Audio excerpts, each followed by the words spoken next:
Hello, my name is Yusuf Dodia, and this is my takeover. The Takeover 2.0. Welcome to the Takeover.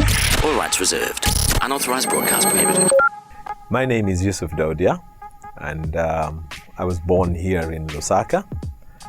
If somebody were to ask me where's my village, I would say Lilanda compound, because that's where I was born, on a farm there. Back then, I'm told that the farm belonged to Dr. Guy Scott, not the former vice president, but his father. And so that would be my chief, maybe, if it's not Chief Lilanda. So I was born in Lusaka and grew up in Lusaka, did my primary school in Lusaka, did my secondary school in Lusaka, and then moved on to the Copperbelt, did my college there, went to the UK, did a degree there, came back to Lusaka, and have lived in Lusaka ever since. I've been a businessman, I've been an employee for a short while, been a businessman, and have spent most of my life trying to develop businesses and also dealing with the challenges of growing the Zambian economy.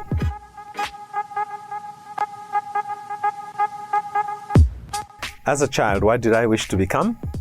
At the beginning, I wanted to become an aircraft engineer. For some reason, I thought fixing aeroplanes was the way to go. And as I grew up and became more mature, I recognized that the scope for employment and for opportunities in the aircraft business was very, very limited. So I decided that the best way to go for me as a second choice would be in the world of electronics. And interestingly enough, I worked as an assistant accountant for 3 years, dropped the whole profession, gave up my job, went to college to study electronics, and spent the next 4 or 5 years trying to earn a degree in electronic engineering, which I finally did achieve, and took that up as a career. And what is interesting is that although I worked as an engineer for some time, I went back to the world of accounting and management, which is where I am today. So one's life is not very predictable. Sometimes there are things you want to do and you find yourself, you do it for a while, but life takes you to other places.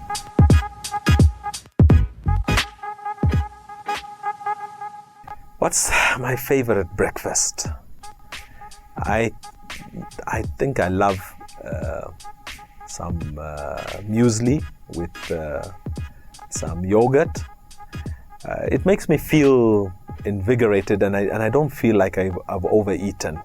I'm one of those people who is on what you call a seafood diet, and it has nothing to do with the sea. It's more to do with your eyes. If I see something and I like it, I want to eat it. So when I have this muesli and yogurt, it's a light breakfast. It looks a lot, but it doesn't really hit your body. And I walk out of that breakfast table feeling well fed, but also feeling quite energetic for the day.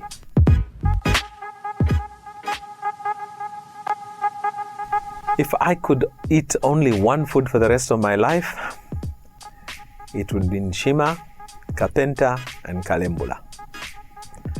Those just tickle my taste buds beyond imagination.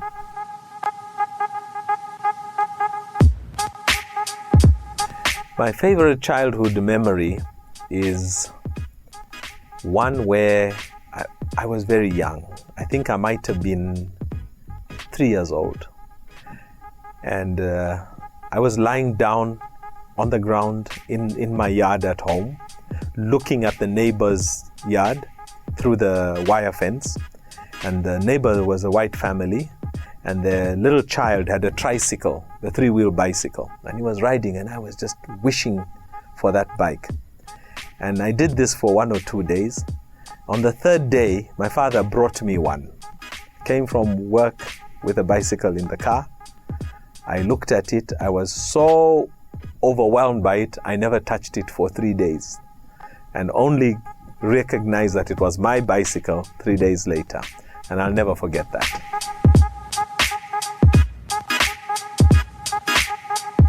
The best piece of advice that I have ever received came from my father.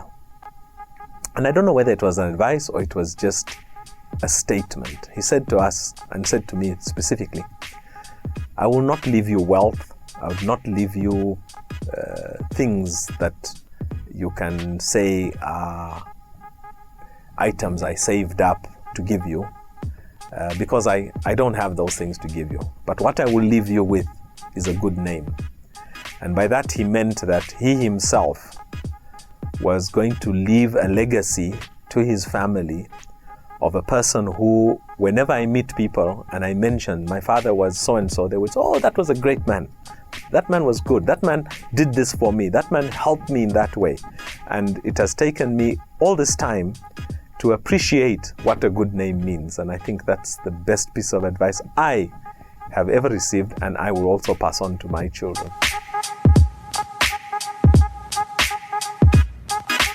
My favorite song currently is a Zambian song, and I don't know the name, but it talks about eating groundnuts.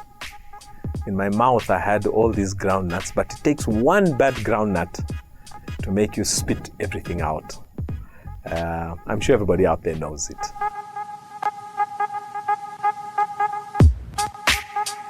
I'm a person who really does not feel depressed. I can feel a bit sad, but I always feel that depression is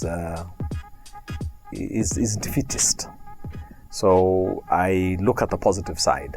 I say, this is done, and what can we do? What can I do? Where can I go from here? So where I've lost a lot of money, maybe it was in an envelope and it fell out of my pocket, I will worry about it for about 5 minutes and then try what is necessary to try to see if I can recover it. Did I leave it somewhere? Did somebody come in my car and steal it or something like that? And once I've done what needs to be done, I then just file it away and say, well, this is done and forgotten, and look towards the future. And I think I don't want to deal with things that I can't fix. I want to deal with things that I can fix. So depression is something that I think just would pull me down, and I'm not interested in it.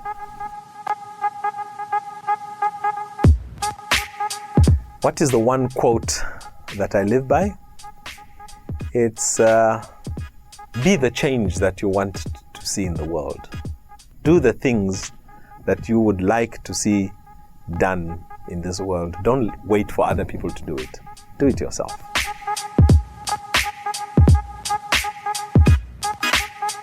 The one person that I've always looked up to, well, I can't say one, it has to be two. One is my father. My father was always a very humble man, a worker, a person who couldn't afford to give luxury to his family. But he was a very focused parent.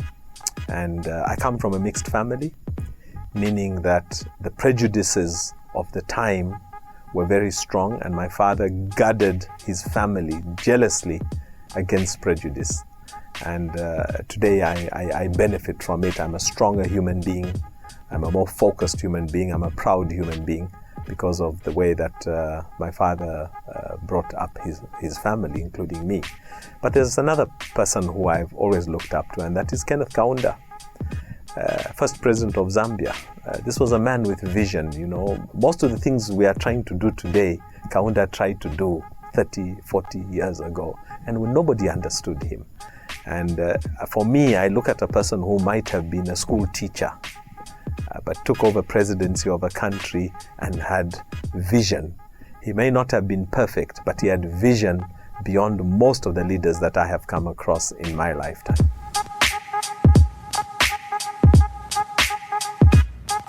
What is the most courageous thing that I've ever done? It borders on stupidity. I once rode a huge Honda motorcycle, 750 cc's. I was 16 years old, and I touched 180 kilometers on Church Road on that motorcycle without killing myself. Like I said, it was courageous, but it bordered on stupidity. And since then, I've never allowed any of my children to ride motorcycles.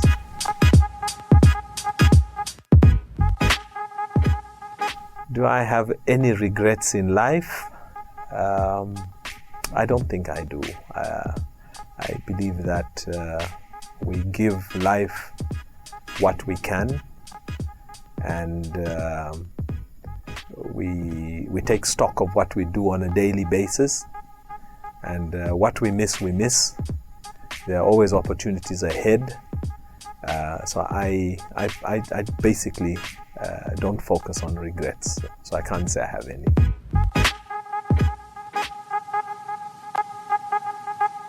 If I was told that I'm going to die in a few hours, few days, what's the last 3 things I'd like to do?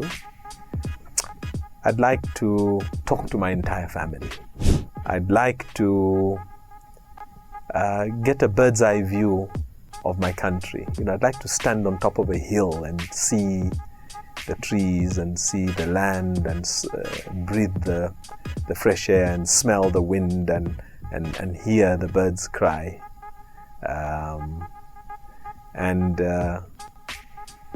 I'd like maybe to have one last good meal. That would be it.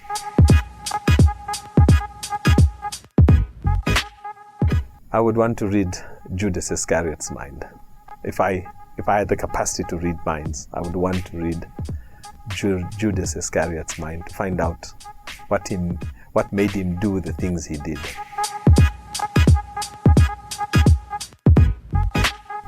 My biggest fear is the fact that there are so many things that I have no control over. And much as it's a fear, it's also just a way of acknowledging that I'm insignificant, that we are all insignificant, that the time we spend on this earth is nothing and negligible in the history of the world and the history of the past and the history of the present and the history of the future. So in my view, I think we try as human beings, I try as a human being to do a lot of things, but recognize that you can never do enough. And I guess in some way it frightens me to recognize that I'm so insignificant in the history of the world. My 3 favorite movies are, one is an Indian movie, which you might have heard of. It's called Bagban. Bagban means caretaker or gardener.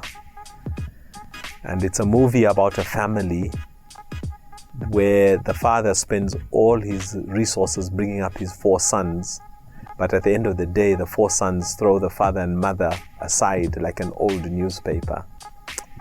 And the essence of the movie is that a father says, is it a crime for a father who has held his son's hand to help him take his first 3 steps of life, for that father to ask his son to hold his hand as the father in his old age takes his last 3 steps of life? Brilliant movie, talks about family values, focuses on what as human beings we ought to be caring for each other.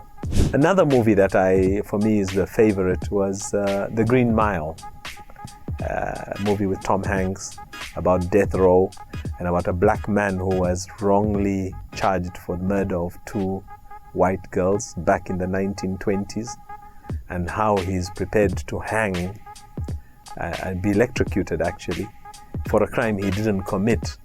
But his real challenge was living in a world of evil, in a world where people didn't care about each other. And so he wanted to die because he wanted to come out of this world, because he recognized that the world was so unfair. The third movie that I think is really great, but this is just a movie that excited me, was the Bourne series, the Bourne Identity, the Bourne Supremacy, the Bourne Ultimatum. Fantastic cinematography, and all of us want to be superhuman beings, and to me that was a movie that described that very, very well.